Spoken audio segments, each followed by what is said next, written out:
একটি বৃত্ত এক্স অক্ষকে 4,0 বিন্দুতে স্পর্শ করে। দেখো এখানে দুইটা কন্ডিশন, একটা হচ্ছে এক্স অক্ষকে স্পর্শ করে আর একটা হচ্ছে 4,0 বিন্দুতে। দেখো এখানে কয়টা কন্ডিশন? দুইটা। এক্স অক্ষকে স্পর্শ করে, কোন বিন্দুতে স্পর্শ করে? 4,0।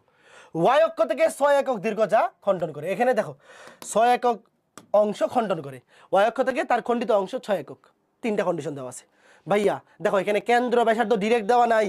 যখন কেন্দ্র কিংবা ব্যাসার্ধ কোনোটাই ডিরেক্ট দিয়ে দেবে না, তখন তুমি এইটা দিয়ে করবা, x square plus y square, সাধারণ আদর্শ সমীকরণ দিয়ে 2gx plus 2fy plus c equal to 0, এই সমীকরণ দিয়ে করবা। X square plus y square plus 2gx plus 2fy plus c equal to 0। এইবার দেখো এখানে আমার কয়টা অজানা রাশি আছে? তিনটা, জি এফ সি। এই তিনটা অজানা রাশির মান বের করে এখানে বসাইতে হবে। তো কন্ডিশনও দেওয়া আছে তিনটা। একটা হচ্ছে এক্স অক্ষকে স্পর্শ করে, দেখো এক্স অক্ষকে স্পর্শ করে, তাইলে জি স্কোয়ার সমান সি। কোন বিন্দুতে স্পর্শ করে? 4,0। আমরা কি জানি? আমরা জানি এক্স অক্ষের স্পর্শবিন্দু হচ্ছে -g,0। লিখবা এক্স অক্ষের স্পর্শবিন্দু কত? -g,0। তাহলে প্রশ্ন মতে -g এর মান কত? 4। তাহলে প্রশ্ন মতে -g এর মান 4, তাহলে g এর মান -4। কে কে বুঝছো আগে বলো ভাই? এগুলা একদম পানি ভাত জিনিস। এক্স অক্ষের স্পর্শবিন্দু আমরা জানি -g,0, এখানে বলছে 4,0। তাহলে -g এর মান 4 হলে g এর মান -4। তাহলে g এর মান যদি -4 হয়, c এর মান কত? -4 কে স্কোয়ার করলে +16। দেখো জি পায়ে গেছি, সি পায়ে গেছি, জি পায়ে গেছি, সি পায়ে গেছি, বাকি আছে কি এফ। তো এফ কেমন বের করবো? এই যে দেখো ওয়াই অক্ষের ছেত্রিত অংশ দেওয়া আছে 2√f² - c সমান কত দেওয়া আছে? 6। দেখো ওয়াই অক্ষ থেকে ছেদ করছে কত?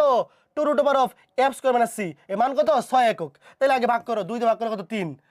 6 কে 2 দিয়ে ভাগ করলে 3, উভয় পক্ষকে বর্গ করে দেও, উভয় পক্ষকে বর্গ করলে 3 কে করলে 9। তাইলে দেখো সি এর মান কত? সি এর মান হচ্ছে কত? সি এর মান হচ্ছে 16। তো 16 ওই পাশে যোগ হবে, 9 আর 16 ওই পাশে যোগ করলে 25। তাহলে এফ এর মান +-5।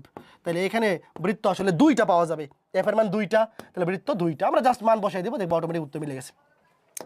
এই যে এটা ছিল আমাদের নির্ণয় বৃত্তের সমীকরণ।